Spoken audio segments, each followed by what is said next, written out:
Aujourd'hui, on va parler des hybrides F1. Toi, t'as pas de F1. Non. Tu fais pas de F1. Non, alors comme on va faire une série sur les graines et faire ces graines, on va commencer par éclaircir un peu le truc. Non, des hybrides, oui, et ça on va revenir dessus dans les prochaines vidéos. Des hybrides F1, non. Est-ce que tu peux dire ce que c'est la F1? Voilà, oui, c'est un peu sinistre en fait la F1, puisqu'on parle de lignées par an, hein, qui sont sélectionnées pour avoir deux allèles identiques par chromosome, fixer des caractères en fait.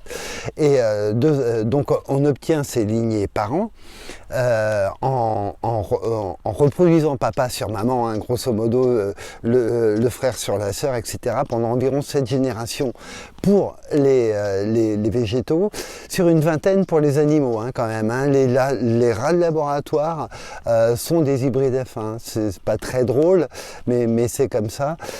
Deux allèles identiques par chromosome, ce qui fixe les caractères. Là, pour ceux qui ont fait de la génétique, ce qui n'est pas mon cas, on apprend que dans la nature, deux allèles identiques par chromosome, ça s'appelle de la consanguinité, tout simplement. Donc moi, je ne veux pas de plantes consanguines. C'est pour ça que les F1 ne sont pas stériles, contrairement à ce qu'on imagine. Elles sont souvent moins fécondes, effectivement. Et surtout, les gènes récessifs ressortent à la première génération, ce qui fait que vous semez votre F1, vous avez bien les caractères qui sont décrits, mais si vous gardez les graines de cette génération que vous avez faite, là, les gènes récessifs remontent, vous n'avez plus les caractères. Donc moi, je ne veux pas de F1 dans mon jardin pour ça, parce que déjà, ce sont des consanguins, parce que si une tomate me plaît, j'ai envie de la recommencer quand même l'année d'après. J'ai pas envie de me dire, oh, j'espère qu'un tel ou un tel, il l'a pas abandonné en cours de route, parce que ma variété, je ne l'aurai plus. Et puis, il y a une autre raison, parce que je vous ai parlé là de lignées par an. Il faut savoir que au niveau des obtenteurs, on ne parle pas de lignées par an, ça c'est un joli mot. On parle de lignées pures en fait. Et lignées pures, moi ça me rappelle une sale époque. Et j'ai pas envie de ça. J'ai pas envie de ça dans mon jardin. Il y a des avantages à la F1 dans un contexte de production, oui, certainement. Mais moi j'ai fait des essais là où je bossais avant, où on faisait des essais sur laitue, machin, etc. Et dans nos grilles d'observation, on n'avait jamais qualité gustative. On avait toujours tenue à la coupe, tenue de la jupe, vous savez, les filles du bas,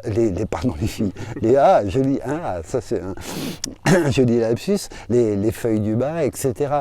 Donc, mais jamais le goût, jamais la teneur en nutriments, etc. Et c'est ça la dérive avec les F1, c'est dans quel objectif on va chercher à développer une variété, quelles caractéristiques, quels avantages on lui cherche. Souvent c'est une résistance à une maladie, mais c'est aussi souvent une résistance au transport, une facilité à la récolte. C'est-à-dire que moi mes variétés fixes population de tomates, on les ramasse plutôt sécateurs, hein, quand même. Les pédoncules sont durs, hein.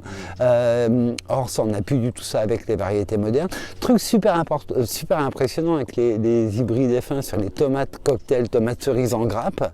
Je sais pas comment ils ont chopé ça, mais elles mûrissent toutes d'un coup. Alors que normalement c'est même pas possible ça, puisque la floraison normalement s'étale. On a tous des tomates cerises et on n'a jamais vu tout mûrir d'un coup. Et là vous pouvez choper des grappes où tout est rouge du haut jusqu'en bas. Donc voilà, mais le goût n'y est pas forcément. La teneur en nutriments non plus. C'est normal, ça a été dilué. C'est pas ce qu'on a cherché. Ce qu'on a cherché, c'est à ce que ça résiste au transport, à ce que la peau soit dure, etc., etc. Mais c'est pas forcément la saveur, c'est pas forcément la teneur en nutriments. On veut que ça se conserve bien. Il peut y avoir 1000 raisons, que ça résiste à la souche 24 du Brémia pour les laitues, enfin, etc. Mais c'est pas dans l'intérêt, à mon avis, du jardinier amateur. Voilà, donc ça fait quand même pas mal de bonnes raisons. Et pourtant on en trouve pas mal chez les pépiniéristes, Il y a marqué F1 sur l'étiquette parce que c'est marqué. Ouais, ouais. On le sait. Alors moi, je trouve ça un petit peu dégueulasse ce qui se passe. En fait, et j'en ai parlé avec un sélectionneur de chez Villemorin, je cite son nom, en retraite, et il me disait qu'en fait, lui, il travaillait sur le haricot beaucoup. Il me disait que, en fait, c'est les variétés qui ont fait leur parcours professionnel, qui terminent leur vie, qui prennent leur retraite, en fait. Ces obtentions, elles prennent leur retraite sur le marché amateur. Vous avez, par exemple, les haricots qui sont arrivés là, il y a quelques années sur le marché, qui sont des F1, où il y a floraison groupée et au-dessus du feuillage. Alors que les haricots, normalement les fruits sont cachés dessous et les haricots c'est chiant à ramasser pour ça, parce qu'on en loupe plein. Et en plus de ça, c'est étalé. Et en fait, ça c'est pas du tout pour le potagiste, entre guillemets, moyen. Ça en fait c'est parce que c'est des sélections qui ont été faites pour la grande distribution et le fait qu'ils apertissent beaucoup. Donc pour que la moissonneuse-batteuse, quand elle passe, les haricots ils sont au-dessus. Donc le secoueur c'est beaucoup plus facile, on a beaucoup moins de feuilles qui viennent se tomber et se caler avec le poids d'un haricot, donc le nettoyage est beaucoup plus facile pour la moissonneuse et surtout elle ne passe qu'une fois puisque la fructification est groupée.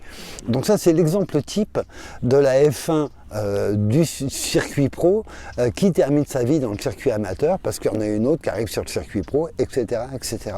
Donc voilà, tout ça c'est des raisons qui font, moi je vois pas l'intérêt de la F1 pour le jardinier amateur, sachant que pour le jardinier amateur, je vois un grand intérêt dans le fait de pouvoir faire ses graines aussi, tout simplement. On va rentrer un peu dans le vif du sujet sur les prochaines vidéos, mais effectivement, c'est difficile de les faire toutes, c'est compliqué parfois, il faut de l'isolement, etc. On va s'apercevoir que l'hybridation existe, mais c'est pas de l'hybridation F1 du tout. Et donc, du coup, moi maintenant, plutôt qu'hybridation, je préfère parler de métissage. Je trouve ça beaucoup plus joli de dire que la nature est métissage, en fait. Et chez nos plantes potagères aussi beaucoup. Donc à venir, une série sur les graines. Voilà, on va commencer par la tomate, par exemple, tout simplement, parce que franchement, elle est facile à faire. Et puis moi, je triche. En plus de ça, c'est pas bien, je devrais pas le reconnaître, mais je triche carrément sur les tomates. Eh bien super, merci pour ces éclaircissements sur la F1. Et puis on se retrouve bientôt alors pour les graines de tomates. Merci Xavier. Salut Guilain.